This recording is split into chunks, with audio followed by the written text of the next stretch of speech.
Mary, Andrew, Jay. Or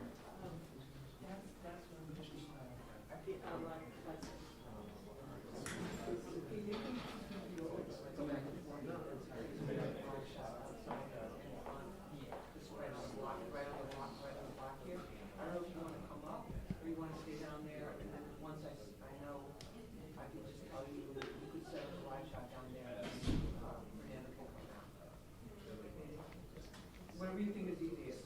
I really don't, you know, but I think we did that. We did that out of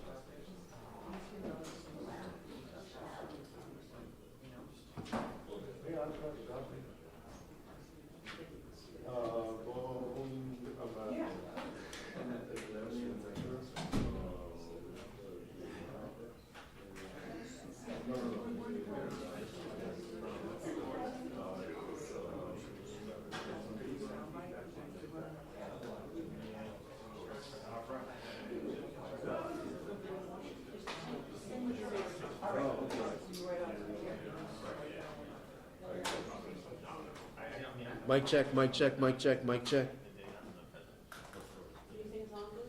J down, mic check, 1, 2, 3. J down, mic check, 1, 2, 3. J down, mic check, 1, 2, 3. Mic check, mic check. Yep.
Let me see. 1, 2, 1, 2. Can you hear me? Can you hear me? 1, 2, 3. Hey, what's up? What's up, guys? Hey, hello. All right. oh, cool.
morning. About 2:30 a.m. this morning, or around about 3, I received a text from Jesse Jackson Jr. that Reverend Jesse Jackson had passed.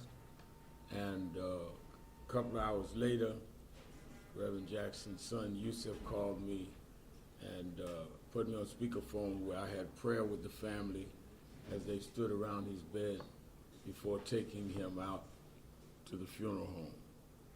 So it has been a very sad day for me, even though we knew he was very ill. When the moment comes, you're not prepared for it. I first met Jesse Jackson when I was 12 years old. I was a boy preacher in the Pentecostal church in Brooklyn, New York, Washington Temple Church of God in Christ. And I'd become enticed with what was going on in activism because I was watching Adam Clay Powell on television. My mother brought me to Bishop Washington, our pastor, and he said, no, I can put him with some ministers that's involved. He brought me to Reverend William Jones. And they made me the youth director at 13 years old of Operation Breadbasket under the national director, Reverend Jesse Jackson. Reverend Jackson was about 27, I was 13, and ever since then, for 69 years, we bonded.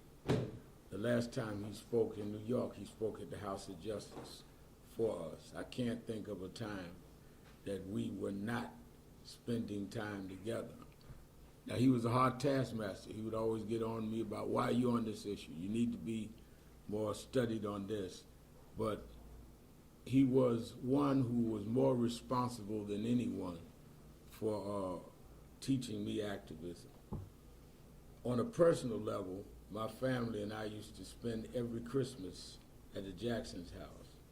And the last 2 Christmases took my daughters, one who's with us today, to Chicago. We spent Christmas night at Reverend Jackson's house just 5 weeks ago, and last Christmas. We would feed people at the House of Justice and then go to the airport in the afternoon and fly to be with him.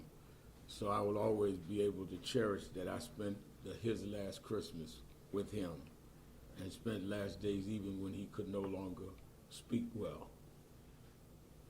What I think on a broader level is Jesse Jackson changed American politics. Jesse Jackson changed the civil rights movement. He was a consequential and transformative figure. And he changed New York politics. Let me go in that order. One, it was when Dr. King died, was killed in '68, he was talking to Jesse Jackson and Ben Branch over the rail at the Lorraine Motel in Memphis. And Reverend Jackson was literally one of the 2 last people to speak to him. I always wondered how much trauma that must have been for him to witness Reverend King's assassination. He never would talk about it too much, but it drove him. He kept saying, we got to keep Dr. King's dream alive. He was 12 years younger than King, as I was 13 years younger than him, and he would always challenge me that your generation's got to do what John Lewis and all of us that were younger than Dr. King did. He kept the movement going by keeping the economic boycotts of Operation Breadbasket going, by dealing with diversity, by fighting for affirmative action. You must remember when the late 70s and 80s, when Reaganism rose and there was this backlash on civil rights, Jesse Jackson took the front with John Lewis and others to restore what Dr. King had done. We romanticized the 60s like they were never challenged. They were challenged. We had to renew the Voting Rights Act every 5 years. We had to deal with state laws. And it was Reverend Jackson that did that into our era of having to deal with racial profiling and driving while black and all. We learned all that from him. It was in 1984, when he ran for president, that he changed the rules that primaries were governed by, where in pre-Jackson, if you ran in New York, for example, and you got 104 delegates and your opponent got 100 delegates, your opponent got all 204 delegates. It was Jesse that made it be, no, you get your 100, they get 104. With him changing it to proportional delegate representation is how Barack Obama was made the nominee. Hillary Clinton won more big states, but he was able to accumulate more delegate votes. So he literally changed the party in 84. And then in 86, the midterm elections changed because he had registered so many new voters that had not been calculated before that many of the states turned, and the U.S. Senate 86 became Democratic control and maintained a lot of the things that we would have lost under the Reagan era because Jesse Jackson registered those voters. In 88, he ran again, got 7 million votes, won the city of New York. It was his 88 race where he won the city, he lost the state of the caucus, but he won the city of New York, which made us believe in 89 we could win, and we did by electing David Dinkins. David Dinkins was his coordinator for New York City in 88 and became the mayor in 89 off Jackson votes and the belief we could win it because Jesse Jackson, despite the controversies around him, won the city of New York in 88. So I'm not talking about somebody that just is some removed figure in history. He literally changed American politics, New York politics, and kept the civil rights movement going, and then raised some of us that have been in the forefront in the first part of the 21st century to do what we do. And he's been there with us. When we did George Floyd, he was right there in the church with us when I did the eulogy. He was there with us with Trayvon Martin. He never stopped. I once said to him, you already in history, you've gotten all the honors, why do you keep going? He said, I never learned how to retire. He said, you got to remember, Al, Dr. King was killed at 39 years old. Medgar Evers was killed at 39 years old. Malcolm X was killed at 39. We were never raised to be 40 years old. He said, I woke up one day at 55, there's no retirement plan for us. And he kept going until this morning. So my whole life and the whole country and the world was changed. Don't forget, he went and got hostages from Iraq, hostages from Syria that no one else could get for this country. Never got the credit he was due. But he said to me that those that need the credit don't deserve it, and those that deserve the credit don't need it. Well, I'm going to make sure as long as I'm alive, he gets the credit, Reverend Jesse Jackson. On this Saturday, our regular Saturday Action Rally will be at the historic Mother Amy Zion Church. It's the church that Frederick Douglass spoke at. It's the church that Sojourner Truth at the altar changed her name from a slave name to Sojourner Truth. It's the church that Madam C.J. Walker's funeral is at, church that Paul Robeson was a member of. His brother was one of the pastors. So in Black History Month, we're going to dedicate the Action Rally this week to Jesse Jackson, which was the last organization he spoke for in the city of New York. Last time to Harlem, when he left the House of Justice, we took him to Sylvia's. And I never forget when he finished, we had to help with the fork. And he told me, wheel me into the kitchen. And he shook hands with all of the people in Sylvia's restaurant, shook hands with him in the kitchen.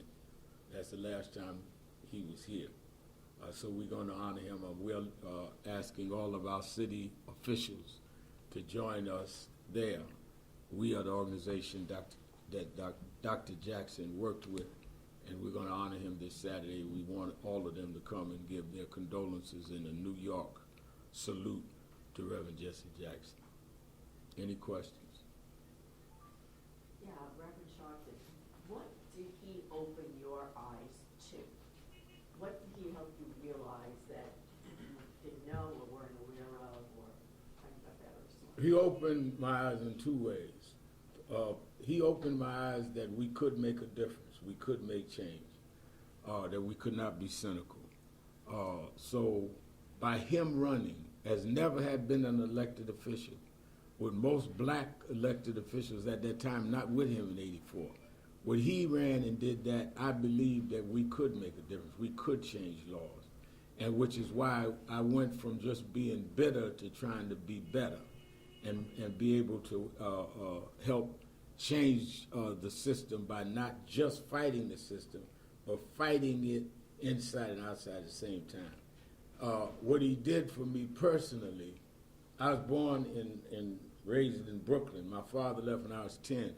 Unlike many other ministers that I looked up to, I didn't come from a high pedigree, nice family with my father and grandfather and great-grandfather preachers. My father left. Jesse was born out of wedlock. He taught me, his slogan was, I am somebody. It's not how you're born, it's where you go with it. So he made me believe even a kid on welfare in Brownsville, Brooklyn, could be somebody because of Jesse Jackson taught me that. Look what he did, born out of wedlock in Greenville, South Carolina. If he could do it, I could do it. It's easy for a preacher that's got PhD and his daddy was a big preacher and granddaddy. It's easy for him to do it. It wasn't easy for Jesse. And he taught me that it didn't have to be easy for me, but I can make it anyway. Good morning, I'm Sharpton. I was just looking at some of your archival video this morning. One of them that just popped up was the march in 1995 against the social service cuts against Governor Pataki. What do you remember? Take us back to that day and what you remember about how powerful that bid was with Reverend Jackson. In 1995, they had cut the budget. Pataki had just been elected in 94. And I decided we were going to do a 10-day walk from New York to Albany. And we started at the Canaan Baptist Church where Wyatt T. Walker was pastor then, Dr. King's aide, and we'd walk a mile and a half a day. Reverend Jackson flew in and said, I'm going to start the march with y'all and finish with y'all. And I said to him, oh, you're not doing all 10 days? He said, I'm not overweight, you need to walk. So we would laugh about that. And he met us in Albany. And we marched on George Pataki and got a lot of the legislation restored. That's how much he had local impact. He worked a lot with 1199, he worked with National Action Network, but he would know, he would call me, we used to talk at 6 o'clock every morning, he would call me and say, what are y'all doing about this referendum? I said, how do you know about that? But he was constantly kept his hand on the pulse on what was going on around the country. Reverend Sharpton, can you speak to how he was a bridge between generations, of Dr. King's generation, your generation, and the generations today of the social justice movement? I think that Jesse Jackson was a bridge that was not given credit for. He was the youngest person on Dr. King's staff, so he was attractive to people like me that was a generation behind him, because he was more hip. He used to wear a Martin Luther King medallion. That's where I got that from. And he used to wear a vest. I never saw him wear a suit and tie until about 1972. And he had a big afro. So he wasn't the style of the conservative preachers like Dr. King was. And he then was able to understand our generation of saying no justice, no peace, rather than I am somebody. And he was the bridge that would say, but let us get something done. And he would be there. So whether it was in the 70s and 80s where we were fighting around the issues of Howard Beach and Yusef Hawkins, which he came in and visited the funeral home with me at Yusef Hawkins, or then later in the 21st century, if it was Trayvon Martin, he came and stood with us. He would stand behind us as much as he would lead us, but he would stand behind us. I used to say he's leading from the back now, because he'd be there. And I think that he was never threatened by those older than him or younger than him. He just wanted us to keep our eyes on the prize. And what about his commitment to peaceful protest and peaceful change at a time when there was a lot of violence? He was adamant that we always keep nonviolence, because he said you're going to, first of all, he said you must have the moral standing that those we're fighting don't have. And if you become as immoral as them, not caring about life and the like, then you are not fighting a cause, you're fighting for who can have more power. So he definitely would always say that, and he would always say to me, if he heard I was getting ready to do something, Al, make sure that there's no violence. Make sure that you don't step outside of Dr. King's principles. And I think he also would always reprimand us about language, not only violence in terms of physical, but your language must communicate justice, not revenge. He was very, very hard on me about that. Reverend Moore, what would you say to those media, elected officials, others who are efforting to refine Jesse Jackson's legacy in depth by criticism, controversies that he had during his life, as opposed to the lifetime of accomplishments that you talked about briefly?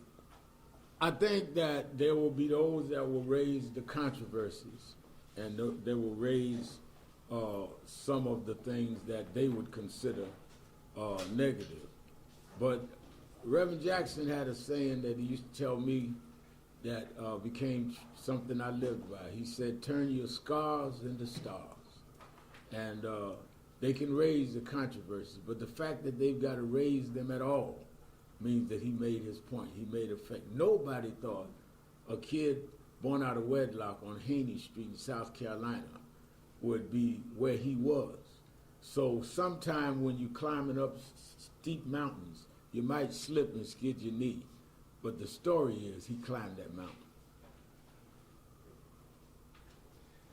Hi, good morning, and thank you for having us. I wanted to ask if there was anything from the Reverend's legacy you hope the new generation in the Democratic Party, the civil rights movement heed going forward. I think that what I would hope they heed is that we continue to protect the right to vote, that we protect the Voting Rights Act, and that we protect the economic movements of not having an imbalance where the super rich get richer at the expense of the poor, and that we remain rainbow, multicultural, that we fight for immigration rights and civil rights, that we deal with policing and deal with vice. And I think that he represented that. We cannot take the rainbow out of the movement. We cannot take the nonviolence out, but we must protect the right to vote. Everything Dr. King and Reverend Jackson stood for is at risk right now. Supreme Court is weighing right now Section 2 of the Voting Rights Act. Right now we're seeing what's going on with ICE and deportation. So we have the challenge not to mourn Jesse Jackson, but we need to use our mornings, which is what we're going to do Saturday, to say there must be a movement. He would not want us to have sanctimonious mornings if we weren't going to get up and do the work. Sharpton, so many speeches over the years, so many important quotes. Which one is the most significant to you, or the most personal in terms of what you remember? I think that his '84 Democratic Convention speech, "Our Time Has Come," was a classic because it gave us hope.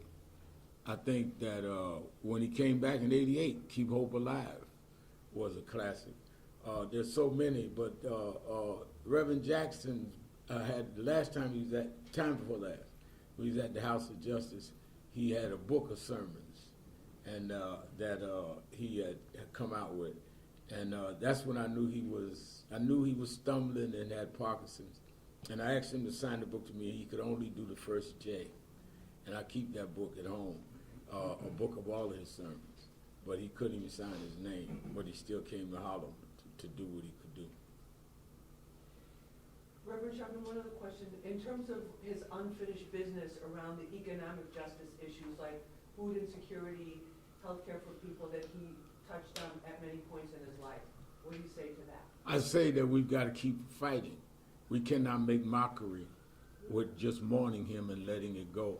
And DEI, diversity, equity, and inclusion, which has now been wiped out by this present administration, that was Jesse Jackson saying we've got to diversify boardrooms, diversify employment for blacks, for women, for browns, for LGBTQ.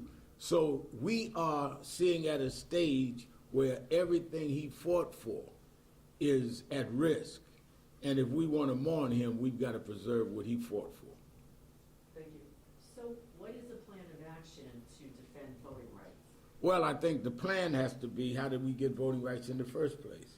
And that is mobilizing, marching, nonviolent protests. But the thing we have that they didn't have in '65, we have enough people in the Senate and the House to re-legislate if we come out and vote. If we come out in the right numbers, a member of National Action Network named Hakeem Jeffries will be the Speaker of the House and can call the hearings and find out what's really going on in ICE. So every time it looks hard to me, I think about how hard it was for Jesse when he was a student leader in North Carolina, how hard it was for Dr. King. We don't have the right to complain. They turned the country upside down, and they didn't even have social media. You know, Dr. King didn't know what a cell phone was, didn't know what TikTok is. We got all of these things to work with. Question is, are we going to work with them? All right, thank you. Thank you so much. Thank you. This is Reverend Malcolm Bird, who pastors the church that we're at on Sunday. He's also COO of National Action Network. Thanks, everyone.